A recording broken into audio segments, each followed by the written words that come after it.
Everyone's concerned about change. Everyone's talking about change. It's rare that I run into a business leader, a senior manager, a manager at any level for that matter, that doesn't raise the issue of their business changing, their industry changing, technologies changing, the need for the organization to adapt, to implement a new strategy. And if there's one thing that we're fundamentally not great at as humans, that is navigating change, especially big disruptive type of changes. We're a little slow to adapt. We love our comfort zone. So we have a couple of choices in business, in our careers, in our lives faced with change. We can certainly put our head in the sand and hope it goes away. Not a great plan, as I suspect most of you will agree.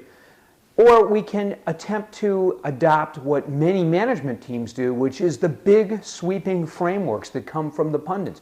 Really smart people, they're writing books and they're delivering content, and they give us a framework, a script for navigating the change, and we attempt to apply it to our organizations, and ultimately we find that it's really hard to digest big sweeping changes and get it right. It's particularly difficult when we're working off of someone else's script. That's why one of the approaches that I espouse in a great deal is a concept called sweeping incrementalism. And yeah, I know the terms are contradictory. They're contradictory by nature. I'm a big believer that in the right occasions, small changes in behavior can lead to tremendous changes in outcomes. So small changes in behavior can lead to tremendous change in outcomes. So take the case of Amy. Amy was well, she's now a senior vice president. She was a senior product manager for an industrial products firm that had a blend of software and systems type technologies sold in a business-to-business environment.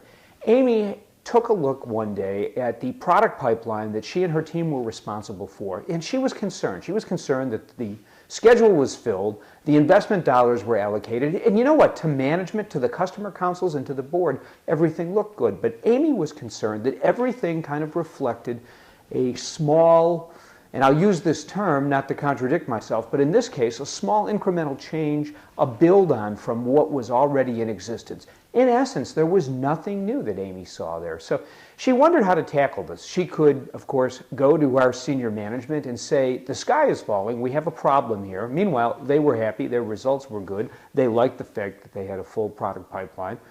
Or she could find another way to adapt. So she decided to do something that I find fascinating and something that we can all draw from and even replicate in our businesses.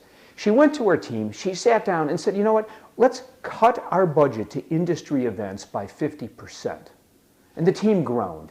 And she looked out at them and said, on the other hand, let's apply that money to going out and getting smarter. Let's be anthropologists for a period of time.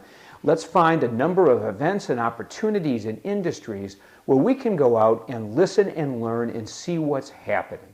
And so the team kind of grabbed a hold of that idea and they went out and did that. And they came back and they coalesced the insights and observations. And Amy, meanwhile, had commandeered a small room that she used to set up. We had wall-to-wall whiteboards in that room and whiteboards, a lot of area to collect space. And they started curating the content, for lack of a better phrase. They started collecting the ideas.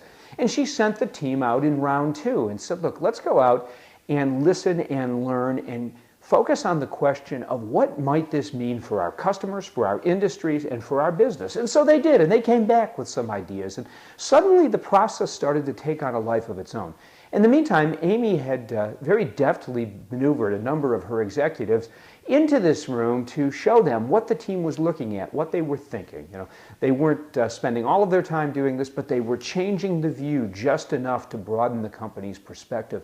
Guess what? The executives started to get pretty excited about this idea. So the team went back out yet again, came back, and they began at this point in time to take the content that they had collected, the observations they had made, the contacts they had made, and develop some hypotheses. So you see the experimental method kicking into gear in this scenario. Ultimately, and I'll shrink this down just a little bit, it was quite a long case study that I talk about and work with teams in my different workshops and programs.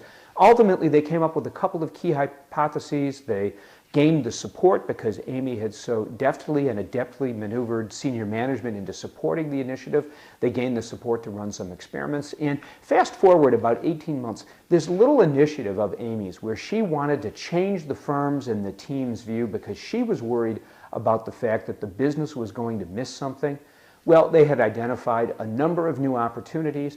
They had signed on several strategic partners, had an entire new market targeted that they were going to market with a new line of technology development.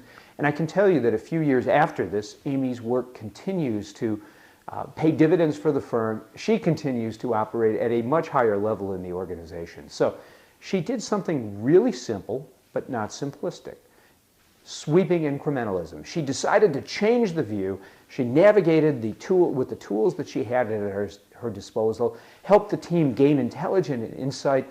Instead of fighting against the political forces, she leveraged them. It was brilliant. It was fantastic. There are so many different approaches where we can apply the concept of sweeping incrementalism to strengthen our business today. Remember, small changes in behavior can drive dramatic changes and outcomes.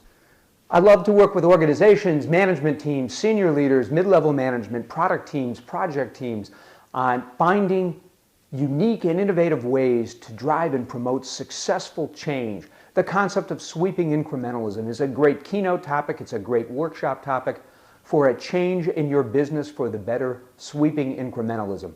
Try some. You can find more at artpetty.com.